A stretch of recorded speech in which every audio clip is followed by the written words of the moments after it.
ఈ పరికరాన్ని మనం ఇంట్రా ఓరల్ స్కానర్ అంటామండి. అంటే నోట్లో సుద్దల్లాగా పెట్టి అచ్చులు తీసుకునే పని లేకుండా చక్కగా స్కాన్ చేసేయచ్చు. ఇది 3D స్కాన్ అండి. ఏదైతే స్కాన్ మనకి లభ్యం అవుతుందో దాన్ని డైరెక్ట్గా మనం 3D ప్రింటింగ్ చేస్తాం. అంటే అచ్చులు తీసుకోము, అచ్చులు పొయ్యం కూడా.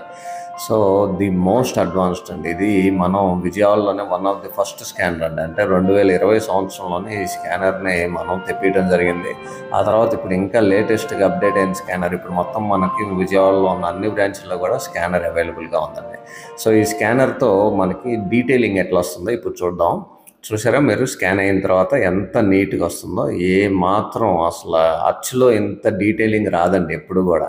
అచ్చులో బొబ్బలు వస్తాయి, అచ్చులో కొన్నిసార్లు చీరిపోతుంది అచ్చు, కొన్నిసార్లు అచ్చులు పోసేటప్పుడు బొబ్బలు వస్తాయి, బుడగలు వస్తాయి. ఇంతగాని ఇంత నీట్గా ఏదైతే నోట్లో ఉందో అది నీట్గా రికార్డ్ అవుతుందండి. ఇది ఫైనల్గా మనం 3D ప్రింటింగ్ చేసిన తర్వాత మీరు చూస్తే ఎంత నీట్గా ఉందో చూసారా. 3D ప్రింటింగ్ అయిన తర్వాత జిర్కోనియం పళ్ళు అండి, పళ్ళు కూడా దాని మీద తయారు చేస్తాం.